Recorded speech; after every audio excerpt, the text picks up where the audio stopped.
ಆ ಜಾಗ ಏನಿದೆ ಬರೀ 20 ಮೀಟರ್, ರಾಜಗೋಪುರದಿಂದ 20-30 ಮೀಟರ್ ದೂರದಲ್ಲಿದೆ. ಆರ್ಕಿಯಾಲಜಿ ಆಲ್ರೆಡಿ ರೂಲ್ಸ್ ಇದೆ. ಯಾರು ಗ್ರಾಮದವ್ರು ಯಾರಿಗೂ ಕೂಡ ಕಟ್ಟಕ್ಕೆ ಕೊಡಲ್ಲ. 100 ಮೀಟರ್ ದೂರದಲ್ಲಿ ಯಾವುದೋ ಏಕಾಏಕಿ ಯಾರು ಕಟ್ಟೋಂಗಿಲ್ಲ. ಪರ್ಮಿಷನ್ ತೊಗೋಬೇಕು, ಕ್ಲಿಯರೆನ್ಸ್ ತೊಗೊಂಡು ಕಟ್ಟಬೇಕು.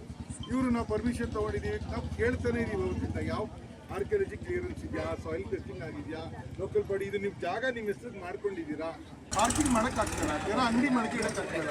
ಊರಿನ ಆಸ್ತಿ ಹೋಯ್ತು ಅಂದರೆ ಜನಗಳಿಗೆ, ಇರೋ ಜನಗಳು, ಸ್ಥಳೀಯ ಜನರಿಗೆ ಯಾರಿಗೂ ಏನು ಸವಲತ್ತುಗಳು ಸಿಗ್ತಾ ಇಲ್ಲ.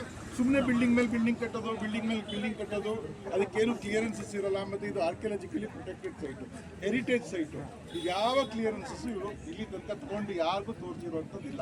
ಇದು ಕೋರ್ಟಲ್ಲಿ ಮ್ಯಾಟ್ರ್ ಇದೆ. ಕೋರ್ಟ್ ಅವ್ರು ಹೇಳಿದ, ಇವ್ರು ಕೋರ್ಟಿಗೆ ಹೇಳಿದಾರೆ ನಾವೆಲ್ಲ ಕ್ಲಿಯರೆನ್ಸಸ್ ತೋರಿಸ್ತೀವಿ, ಇದು ಮಾಡ್ತೀವಿ, ಅಲ್ಲಿ ತನಕ ಟೆಂಪ್ರರಿ ಸ್ಟ್ರಕ್ಚರ್ ಕಟ್ತೀವಿ ಅಂತ ಕೋರ್ಟಿಗೆ ಮುಚ್ಚಳಿಕೆ ಪಡ್ಕೊಂಡಿದ್ದಾರೆ.